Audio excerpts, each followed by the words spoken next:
काम तो नहीं हुआ ना,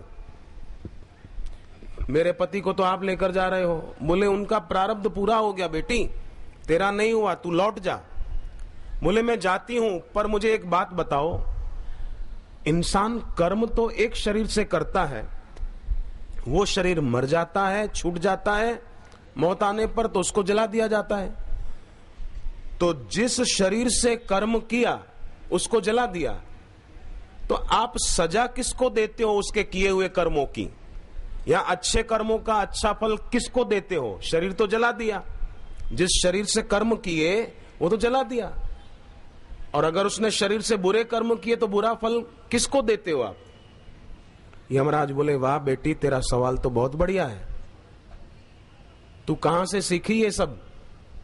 उसने कहा मैंने गुरु से दीक्षा ली है, नारद जी महाराज मेरे गुरु हैं, उनका सत्संग मैंने सुना है। यमराज बोले धन्य है बेटी, तूने गुरु के द्वारा दीक्षा ली, शाबाश, मांग ले वरदान, दूसरा क्या मांगती है? पर तेरे पति को छोड़कर। सावित्री कहती है मेरे ससुर का राज्य दुष्ट राजाओं ने छीन लिया है, मेरे पति को उनका राज्य, मेरे ससुर को उनका राज्य फिर से मिल जाए, ऐसा आशीर्वाद दो। बोले जा, मिल जाएगा। और वहां ऐसा योग बना कि मिल गया। कथा लंबी है, मैं कम शब्दों में कह रहा हूं। आज पूनम है इसलिए ये सावित्री की कथा आपके आगे रख रहा हूं।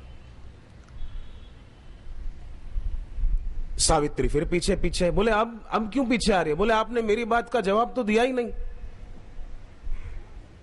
कि कर्म एक शरीर से करे वो तो जला दिया जाता, तो फल किसको मिलता है?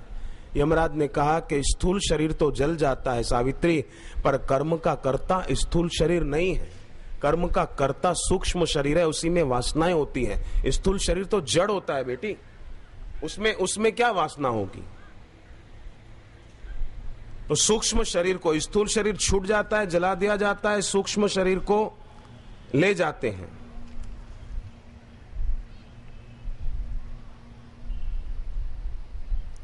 और फिर उसको यातना में शरीर धारण करवाते हैं। यातना में शरीर के द्वारा उसको उसके किए हुए बुरे कर्मों का फल देते हैं, और शेष फल अगर बाकी रह गया तो फिर 84 लाख योनियों में धकेल देते हैं कि जा बाकी का वहां भोग जाकर के। पर सावित्री, अगर कोई सदगुरु के द्वारा भगवान के नाम की दीक्षा लेकर भगवत भक्ति में आगे बढ़ता है तो उसका हृदय शुद्ध होता है, और गुरु की वाणी सुने तो पाप की वासना जिस अविद्या के कारण पैदा होती है, वो अविद्या गुरु की ब्रह्म विद्या से नष्ट हो जाती है। फिर पाप की वासना उसको उठेगी नहीं तो पाप करेगा नहीं, पाप करेगा नहीं तो यातना में शरीर धारण क्यों करना पड़ेगा उसको? वो गुरु की कृपा से मुक्त भी हो सकता है। सावित्री, मैं बहुत खुश हूं तेरी विद्वता से, तेरी समझदारी से। बेटी वरदान मांग ले, और भी तीसरा वरदान मांग, पर तेरे पति को छोड़कर। सावित्री ने कहा कि प्रभु देना ही चाहते हो तो एक वरदान और दे दो, मेरे ससुर की वंश परंपरा चलती रहे बस। यमराज ने कहा तथास्तु, जा। यमराज गए तो सावित्री फिर पीछे पीछे। बोले अब क्यों पीछे आ रही है? बोले आपका वरदान आपने तो दे दिया, मेरे ससुर की वंश परंपरा चले, पर कैसे चलेगी? मेरे ससुर को तो एक ही बेटा है, उसको आप लेकर जा रहे हो। यमराज ने कहा बेटी तेरी जीत हुई और मैं हार गया। धरती पर रहने वाली एक महिला मृत्यु के देवता यमराज से शास्त्रार्थ करती है, और यमराज कहते हैं बेटी तेरे आगे मैं हार गया, तेरे पति के प्राण लौटाता हूं, ले जा। और सावित्री अपने पति को लेकर आई, ससुर को भी नेत्र ज्योति मिल गई, राज्य भी जो छीन लिया था दुष्टों ने वो भी मिल गया, सब बढ़िया हो गया। तो ये कथा हमें संकेत देती है कि किसी के जीवन में कितनी ही समस्याएं क्यों ना आई हो, पर सावित्री ने गुरु से दीक्षा पाकर कैसी साधना की, ससुर की आंखों की रोशनी लौटा लाई, ससुर का राज्य दुष्टों ने छीन लिया था वो भी दिला दिया, पति के प्राण यमराज लेकर जा रहे थे, यमराज से पति के प्राण लौटा कर ले आई। मनुष्य के अंदर कितनी शक्तियां हैं, पर ऐसा मनुष्य दया की भीख मांग रहा है जहां तहां, जरा ये उपाय बता दो, जरा इसका क्या करूं, जरा ये क्या करूं, जरा ये क्या करूं। सावित्री ने किसी से भीख मांगी? सावित्री ने किसी से पूछा मैं क्या कौन सा अनुष्ठान करूं, क्या करूं, कुछ मंत्र बताओ? अरे गुरु नारद जी मिल गए और गुरु नारद जी ने जो मंत्र दिया सावित्री देवी लग गई तो कैसा पूरे कुटुंब का बेड़ा पार कर दिया। यमराज से प्राण लौटा कर ले आई बोलो। और ये कथा किसी उपन्यासकार की लिखी हुई नहीं है, याद रखना, महाभारत ग्रंथ में कथा है, देवी भागवत में कथा है। कैसी महान हमारे देश में जन्म लेने वाली देवी सावित्री, देवी अनुसुईया। इसलिए हम लोग अपने जीवन में कोई भी समस्या, कैसी भी समस्या हो, उसको महत्व न देकर गुरुदेव की बताई हुई साधना पद्धति को महत्व दें बस। और सतर्कता रखें, सावधानी रखें। एक आदमी नौकरी के लिए इंटरव्यू देने गया। इंटरव्यू लेने वाले ने कई प्रश्न पूछे, बोला आखिरी 3 प्रश्नों का उत्तर दे दो बस। हमारे देश के प्रधानमंत्री का नाम क्या है?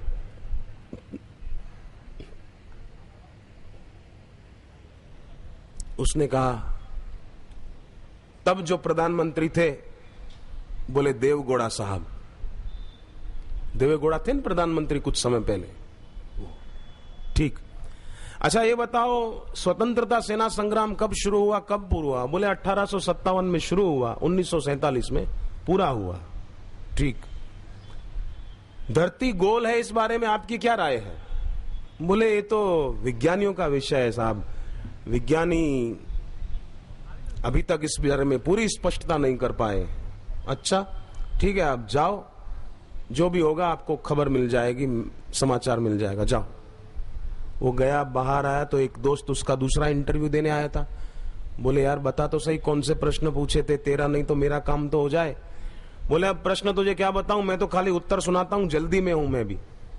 मैंने जो उत्तर दिए, एक तो प्रधानमंत्री का नाम बताया देवगौड़ा साहब, दूसरा 1857 में शुरू हुआ, 1947 में पूरा हुआ, और तीसरा विज्ञानी अभी तक स्पष्ट नहीं कर पाए हैं इस बारे में।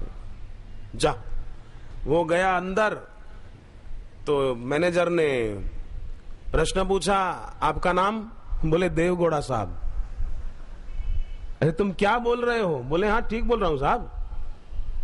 ठीक, तो तुम्हारा जन्म कब हुआ? बोले 1857 में शुरू हुआ, 1947 में पूरा हुआ। अरे बोले तुम पागल तो नहीं हो?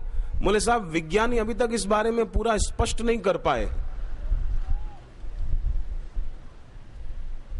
सतर्कता नहीं है, सजगता नहीं है। बिना विचारे जो करे सो पीछे पछताए, काम बिगाड़े आपनो जग में होत हंसाए।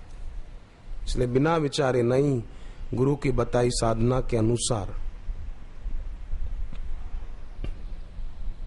सुमिरन सो मन लाइए जैसे दीप पतंग, सुमिरन रास्ता सहज का सदगुरु दिया बताए, श्वास श्वास जो सुमिरता हरि मिले ही आए।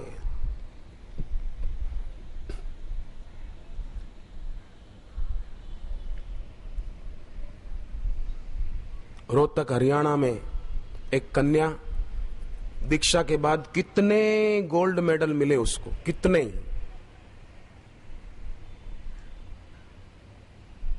हर प्रतियोगिता में फर्स्ट आए, भक्ति में भी उन्नति हो रही।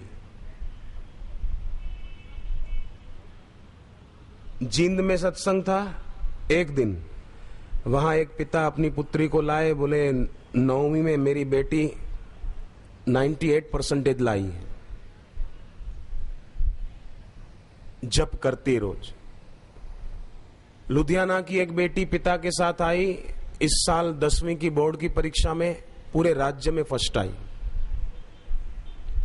तो अगर एक विद्यार्थिनी कन्या सफल हो सकती है तो हर विद्यार्थिनी बेटी और बेटे सफल हो सकते हैं। केवल थोड़ा बड़ों का कहना माने, अपने जीवन में बड़प्पन लाएं। अरे 100% न मान सके